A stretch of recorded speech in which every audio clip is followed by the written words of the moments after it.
The Moss family has been good looking for several generations. They are admired by many because of their beauty, which in turn makes them a lot of money. The eldest son, Okus, is an internet influencer. He has millions of followers because of his looks, and is also considered a love guru who helps men impress their crushes. The father, Pakar, used to be a heartbreaker who dated more than 1,200 girls before meeting their mother. Meanwhile, the mother can also be considered handsome because of her masculine features and an obvious mustache. Lastly, the protagonist, Coolan, is the youngest son and the most attractive of them all. The family has gotten used to their life as people with good looks, except for Coolan, who struggles to live normally because of his handsomeness. He often wishes he was only mildly attractive. That way, he could go out without being chased by a crowd of women every time. Girls go crazy, pass out, pull their hair, and often get nosebleeds on getting a look at his attractive face. Poor Coolan. As a result, he has never had a genuine interaction with a girl. He avoids going out in public as much as possible and has been homeschooled until now. Coolan has no friends he can talk to other than his pet fish. He often plays cards with it and talks to it out loud. His family watches him through a camera in worry. They want him to have a normal teenage life and try their best to help him. Okus frequently shows him pictures of girls, trying to hook him up with someone. However, Coolan says that his type in girls is someone who doesn't like him. He wants to be seen for his personality and interest, not his face. Perhaps Coolan wants to date his fish. When nothing works out to motivate Coolan to go out, the family takes it a step further. They plan to fake financial problems and guilt him into going to school.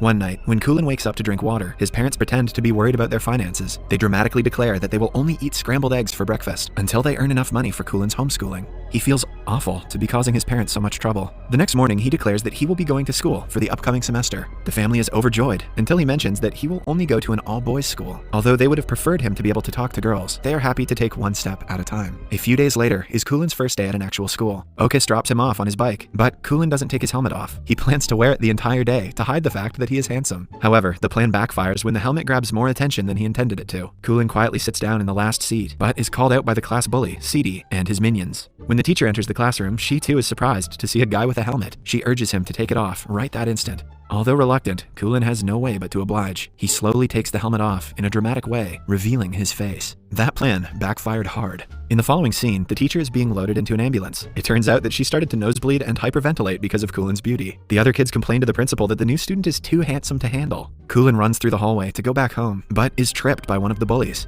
They bring him to the school's storeroom and introduce themselves like they are Power Rangers. They are called the Tiga Talk, a group of 3 bullies led by Cidi, the principal's son. After the over-the-top introduction, they reveal that they need Coolan's help to ask a girl out for prom. The group has been in the senior year of school for the past 3 years. They refuse to graduate until Cidi goes to the prom with the most beautiful girl of the BBM school, Amanda. However, she only accepts requests from handsome men, so the group wants Coolan to deliver the promposal. They assign an innocent guy, Kibo, to help Coolan and lead the way. Kibo has also been a victim of their pranks in the past and is obliged to do whatever the bullies say. Afterward, Coolan goes to the principal's office with Kibo to make an official complaint about bullying in school. Kibo knows what the outcome will be, but he still accompanies Coolan. The principal is troubled by his son refusing to graduate. Since Coolan's beauty gives him a chance to take Amanda to the prom, the principal wants them to do whatever the bullies say. That evening, Coolan and Kibo decide to complete the task the next day and get rid of the responsibility. Kibo is the first person who has shown kindness to Coolan, unrelated to his beauty. Although the day didn't go as planned, he is happy to have gained a friend. The next morning, they go to the BBM school, where the girls smell the presence of the boys. They are strict about not allowing ugly boys to enter the school premises. Hence, when they notice Coolan wearing a helmet, the entire school asks him to take it off. In a climactic scene, Coolan takes the helmet off, and mayhem ensues among the girls. Poor Coolan.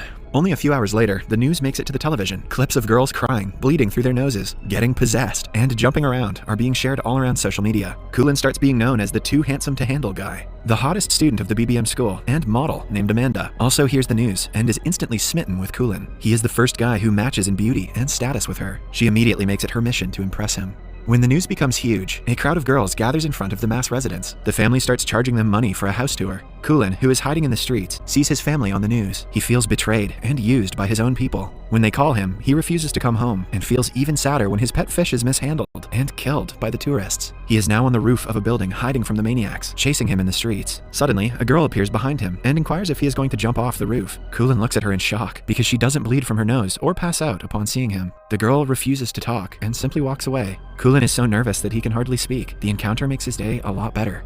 A while later, he calls Kibo, who picks him up and invites him to his home. He and his grandmother welcome Coolan to stay for as long as he wants. On walking into Kibo's room, he sees 2 rare collectible playing cards and is amazed by them. They realize that they share several common interests, and playing card collection is one of them. The following day, they visit the all-girls school to look for the girl from yesterday. While they are at it, they also meet Amanda and give her the files of the promposal sent by Cidi. Amanda pretends to be unimpressed by Coolan's beauty, but after he leaves, her nose bleeds profusely. Coolan sees his crush on the stairs, but the other girls surrounding him do not allow him to meet her. For the next few days, Kibo and Coolan do everything together and become best friends. One afternoon, Kibo takes Coolan to play futsal, where he frequently goes to meet his crush, Riri. After the match, Coolan notices the girl from the roof working at a shop nearby. He cannot help but stare at her. Just then, Kibo arrives and introduces Riri to him. Coolan discovers that she is also Kibo's crush, who he was talking about earlier. The two seem to be pretty close, which makes Coolan jealous. He can hardly fall asleep that night because the feeling is new and confusing to him. Then, he remembers Okus is a love guru and fixes a meeting with him. When they meet the following morning, Okus breaks down crying tears of happiness. He has been waiting for this day to give his brother advice on girls. Coolan has forgiven his family for selling him out to his fans, because if that had not happened, he would never have met Riri. The brothers then go shopping for groceries, while Okus lists out the points of things Coolan should do to impress his crush. As Coolan follows Okus' suggestions, he registers he is far from knowing Riri like Kibo knows her, but he still doesn't want to give up on his first love. One afternoon, Amanda comes to the boys' school and hands Coolan an invitation for her birthday. Alongside it, she also gives him a phone as a gift. Later that day, Kibo, Coolan, and Riri go to karaoke. Eventually, Riri and Coolan get to sing together. While Coolan is excited to duet with her, Riri only focuses on Kibo. He soon registers that she also likes Kibo back. The revelation makes his heart crumple in jealousy. So, when Kibo is not around, he bluntly asks her if she has a crush on him. Initially, Riri denies it, but when Coolan lies about Kibo being in love with Amanda, her face drops. Her expression is enough to confirm his suspicions. After returning home, Coolan calls Amanda and asks her for a favor. She happily agrees to do anything he says. The next day, several people gather at the venue to celebrate her birthday. When Coolan and Kibo arrive, Amanda welcomes them. Strangely enough, she seems to be more interested in Kibo than in Coolan. She even pulls him aside to talk to him in private. At the same time, Riri arrives at the party and sees Amanda kissing Kibo. Heartbroken, she runs outside. Taking advantage of her vulnerability, Coolan confesses his feelings for her. Riri thanks him, but claims that she never saw him as someone more than a friend. Even after conspiring against his only best friend, Coolan gets nothing in return. The group of bullies also see Amanda kissing Kibo and are enraged with jealousy and anger. They beat Kibo up for it while Coolan watches from nearby, too scared to interfere. Later, he brings Kibo home and dresses his wounds alongside his grandmother.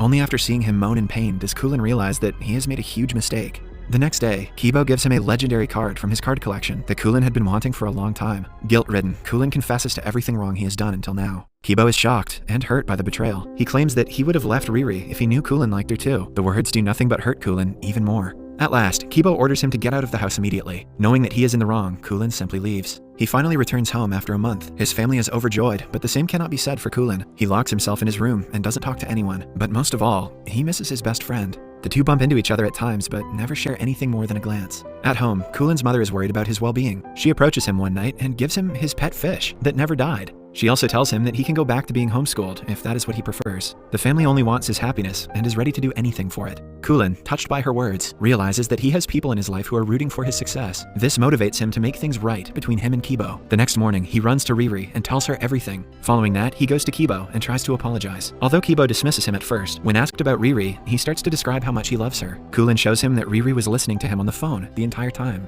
That way, he mends their relationship and goes back to being both of their friend. A few days later, they all go to prom together. Kibo's date is Riri, while Coolan's date is Amanda. Whatever happened to that bully, CD? Who cares? As expected, Coolan and Amanda win the title of prom king and queen. Coolan hears a girl comment that he is only mildly handsome and is instantly drawn to her, indicating the start of a new relationship.